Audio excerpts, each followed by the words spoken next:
what impact could that have, if any, on their captain, Bruno Fernandes? Lots of talk surrounding his future, Carve. Is there a chance we could see Bruno Fernandes leaving Old Trafford? I think if it happens, it'll happen this week because Al-Hilal are very keen to sign him. They're willing to pay up to £100 million.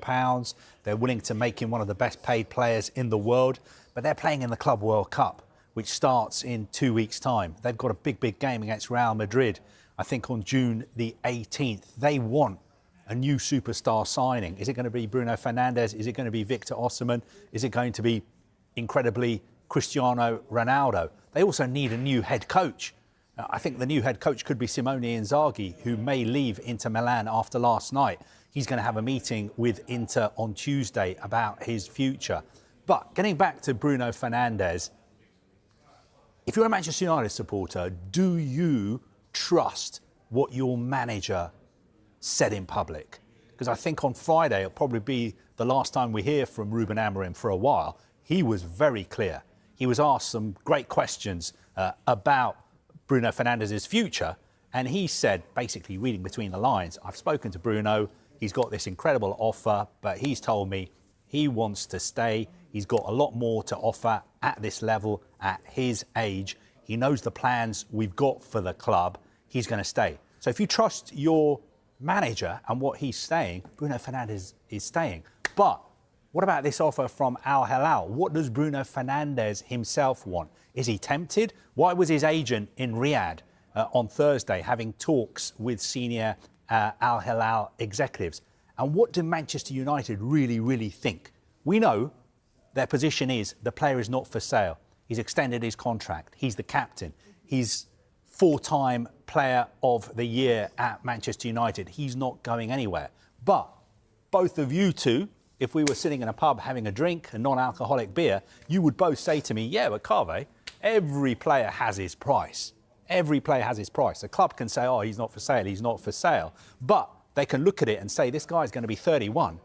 Are we ever going to get £100 million for him ever again?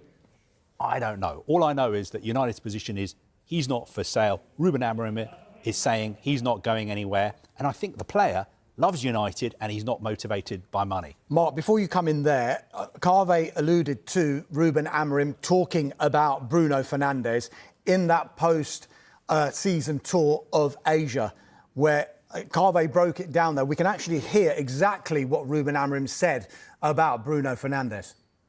I think he wants to stay.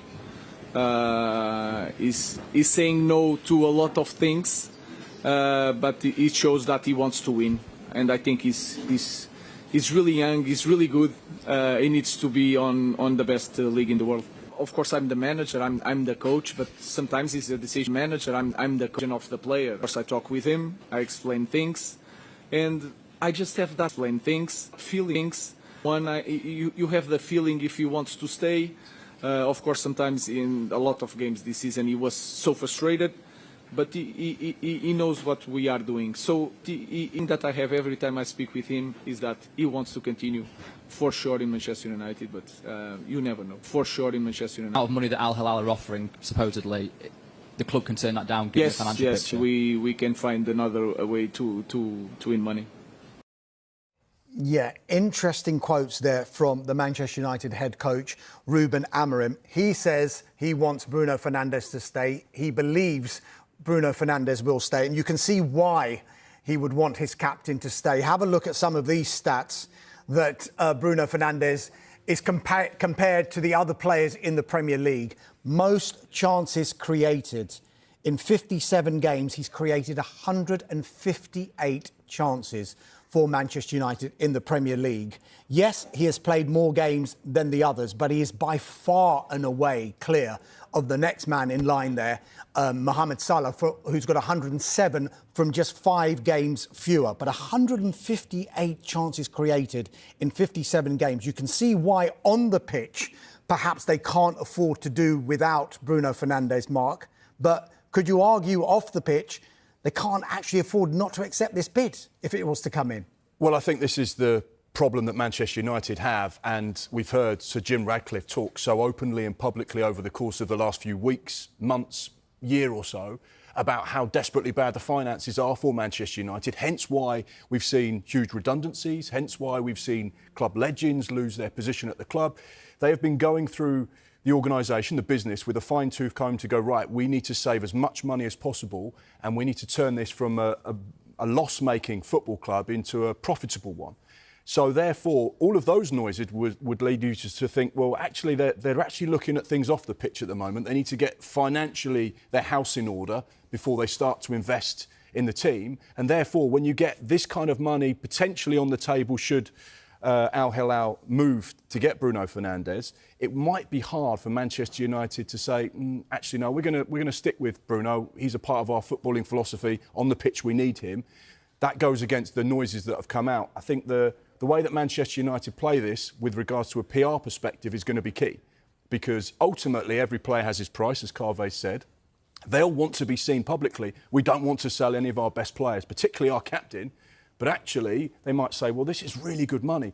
Only once in footballing history has a player over the age of 30 moved for more than £100 million. That was Cristiano Ronaldo from Real Madrid to Juventus. So this would be unprecedented money for someone of his age. And I think this potential sale would split the fan base. I think there'll be 50% of United fans that will say, no, that age, good money, time to see him go. And then the other 50% will say, this is a disaster. This is not what this club's about. He, based on those figures, is someone that we need to keep at this football club in the most difficult of times. On the latest episode of The Transfer Show, the panel delved into the swirling rumours surrounding Manchester United captain Bruno Fernandes and his potential departure this summer, following the club's Europa League final loss to Tottenham on May 21, 2025. Fernandes, who has been a standout performer with 19 goals and a joint record 4th Sir Matt Busby Player of the Year award for the 2024-25 season, hinted at openness to a move if United decide to cash in,